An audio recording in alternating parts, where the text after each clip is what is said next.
За сайн байцгаана уу та бүхэндээ өнөөдрийн мэндийг хүргье. За өнөөдөр миний та бүхэндээ ярих гэж байгаа зүйл бол англи хэлтэй холбоотой. За англи хэл хэрхэн сурах вэ гэдэг олон зөвлөгөө байдаг. Гэвч миний хувьд бол ийм зүйлийн талаар ярихгүй. Яг бодитойгоор англи хэлэн дээр хэрэгтэй ямар зөвлөгөө байна гэдгийг жишээ баримттай ярья гэж бодлоо. Тэгэхээр энэ бол англи хэлний зөвлөгөөг бол нэг нь бол суралцах дадлын зөвлөгөө гэж ойлгодог. Нөгөөх нь бол яг бодитоор тухайн хэллийг хэрхэн яаж ашиглах уу, сурах уу гэдэг ийм зөвлөгөө байдаг гэж бодож байна. Минийх бол энэ хоёр дахь зөвлөгөө нь дадлын тухай биш илүүтэйгээр яг энэ тухайн хэлтэй холбоотой ойлголтыг ойлгох ийм зөвлөгөө гэж ойлгож болно. За яагаад энийг ярихаар болсон бэ гэхээр би бол бас 10 гаруй жил бол англи хэлийг суралцж байна. Энэ хугацаанд бол одоо 9 журийн англи хэлний ном сургалтын төвдөж явж исэн. За эцэст нь бол ингээд ер нь бол өөрөө сурах нь зөв юм байна. Өөрөө учрыг нь ойлгох гэсэн ийм үзэл санаа надад суусан. За тэгээд би ингээд англи хэлээ суралцах өөрийнхөө арга барилыг олохоос гадна англи хэлний учир жанцанг монгол хэл шигээ ойлгоё гэж бодоод ингээд ерөнхийдөө маш нягт судалж үзсэн юм аа. За ингээд судалж байхдаа нэг зүйлийг ойлгосон. За тэр зүйл маань юу вэ гэхээр одоо англи хэлэнд бол миний ойлгосноор бол хоёр үгсийн аймаг байгаа гэж ойлгодог. Хоёр айс авт ухаан гэж боддог. Нэгт нь бол дүрм буюу grammar судлах. Нөгөөх нь бол дүрм граммараас илүүтэйгээ grammar дүрм гэдэг чинь бол өгүүлбэрөө ингээд ороо явчихж байгаа. За дүрм граммараас илүүтэйгээр юу вэ гэхээр үгсийн аймгийг ойлгох нь их чухал юм байна. За энийг илүү сайн ойлгочих юм бол цаашдаас суралцахад өгүүлбэр зохиоход ер нь бол их ойлгомжтой болох юм байна гэдэг дүгнэлтэнд хүрсэн. За миний хувьд болохоор ийм дүгнэлтэнд хүрсэн учраас би ингэж наривчлан судлахыг бодсон юм аа. За үгсийн аймаг гэхээр яг монгол хэлтэй адилхан монгол хэлэнд яг үгсийн аймгийг жинхэнэ нэр, тэмдэг нэр, үйл үг тийм ээ ингээд тооны нэр гэж хуваадаг. За үүнтэй адилхан ч гэсэн англи хэлэнд бол бас бүх үгсийн аймагуд байдаг. Жинхэнэ нэр, тэмдэг нэр.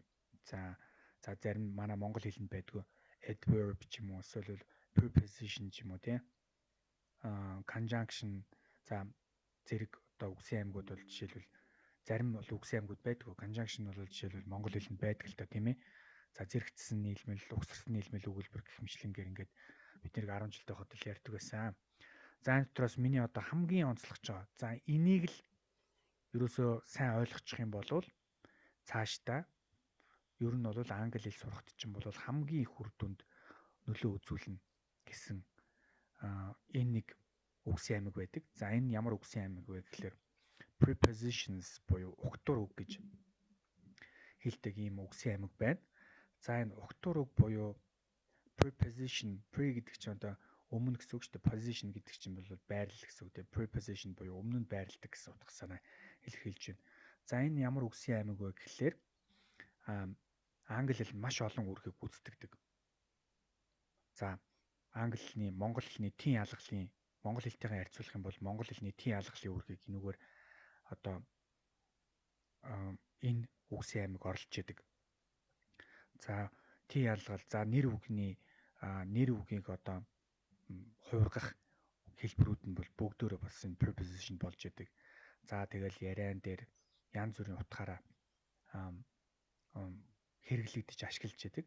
Хамгийн түгээмэл хэрэглэгддэг ийм үгсийн аймаг юм. Жишээлбэл одоо бид нар англи хэл сурахад хамгийн түрүүнд in, on, it, by, from, for гэл ингэж хэлдэг шүү дээ. Тэр үгсийн аймгийг хэлж байгаа гэсэн үг. Тэднийг бол угтур үг гэж хэлж байгаа гэсэн үг. За ингээд англи хэлэнд бол судлаад үзэхээр бол нэг 150 гаруй prepositions байгаа. Угтур үгнүүд байгаа. За эдгээрээс бол жинхэнэ яг угтур үгээр ашигладаг нь бол нэг 50 60 за нэг 80 орчим л байгаа. Үлдсэн нь бол яг хавсарсан байдалтай. Зарим тохиолдолд бол conjunction-ы үр гүйцэтгэдэг. За өөр байдлаар хэрэглэгддэг ийм үгсүүд байгаа. Гэхдээ энийг бол preposition гэдэг утгаар нь аваад ингээд бичсэн. За миний хувьд бол эдгээр үгсийн нийтдээ нэг 157 ширхэг энэ үгийг бол бүгдийн нутгийг ялгаад ямар учиртай хаана байрлагдгийг ямар онцлогтой гэдгийг бүр ингээд энэ дээр ингээд жишээгээр ингээд бичсэн. Уул нь бол энийг ингээд гадаад бас хүмүүсээр тэгээд бас англи хэл сурсан хүмүүсээс хянуулж үзсэн. Найруулгын хувьд тэгээд эдгээр нь болж гэнэ үү гэд ерөнхийдөө дайггүй байна болж гин гэсэн хүмүүс тийм одоо санал хүсэлт хэлсэн.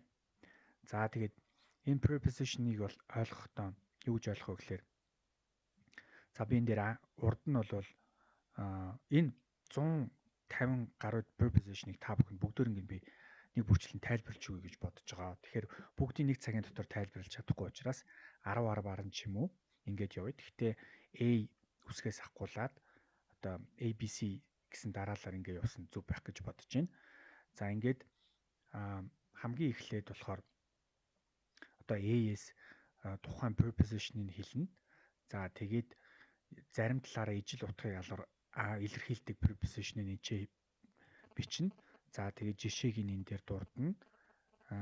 Нөгөө preposition маань ямар байралтай орсонгийг энэ шар болон ногоон өнгөөр тодруулчих. Тэгэхээр жишээнээр та харж байгаа. За монгол хэлэнд ямар утга илэрхийлдэг юм бэ? Юу гэсэн үг юм бэ гэдгийг энэ дээр ингээд тайлбарлаад явнаа. За ингээд эхний энэ одоо preposition-ийнхаа тайлбарыг хүрэхтэй болвол дараагийн удаа бол 10 нь явна. Энэ удаа зөвхөн ингээд демо буюу үзүүлэн байдлаар тайлбарлая. Хэрвээ та бүхэн таалагдж байгаа бол надад намайг дэмжиж subscribe дараарай гэж хүсье.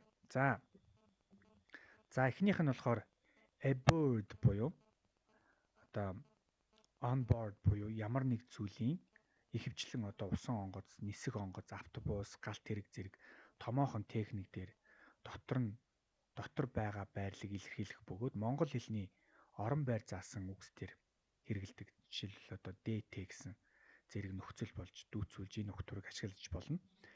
За эртний Английн bird буюу одоо химээх энэ үг нь ширээ бамбай гэсэн энэ үг энэ нэр үг нь сунжирсаар байгаад одоо aboard буюу болж улмаар aboard гэсэн өгтөр үгийг бий болгожээ.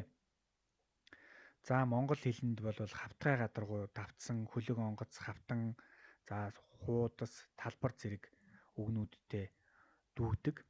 За ингээд жишээг нь та бүхэнд хэлье. За жишээлбэл we meet aboard the boat гэсэн байна тий. За бид нар бол хөлөг онгоцон дээр завин дээр бид уулзалтваа. Завин дээр гэдэг санаагаар явж байна. Тэгэхээр preposition-ийн нэг онцлог юу гэхээр дандаа нэр үгний өмнө бичигддэг. Байрлал зам, за чиглэл зам, цаг хугацаа зам, тийм ээ. За үйл явцыг заадаг, үйл явдлыг заадаг энэ зүйлүүдээр хэрэгэлдэг байна шүү. За дараагийн өгүүлбэр дээр нь болохоор is there a doctor aboard the plane гэж байна. За хөлөг дотор гэсэн санаагаар хэлж байгаа юм да. Хөлөг дээр гэсэн утгаар бас илэрхийлж байгаа. Эмч байна уу? Хөлгийн давтсан дээр хөлөг дотор байна уу гэсэн санааг хэлж байна. Утгачлал одоо энэ онгоцонд одоо эмч хүн байна уу гэсэн санаа илэрхийлж байна, тийм ээ. За иймэрхүү байдлаар тайлбарлая. Ингээд та бүхэн таалагдсан бол коммент бичээрэй. За миний зарим нэг дуудлага үгнүүд бол жоохон буруу байж магадгүй. Гэхдээ гайг бах гэж бодож байна. За түр баяртай.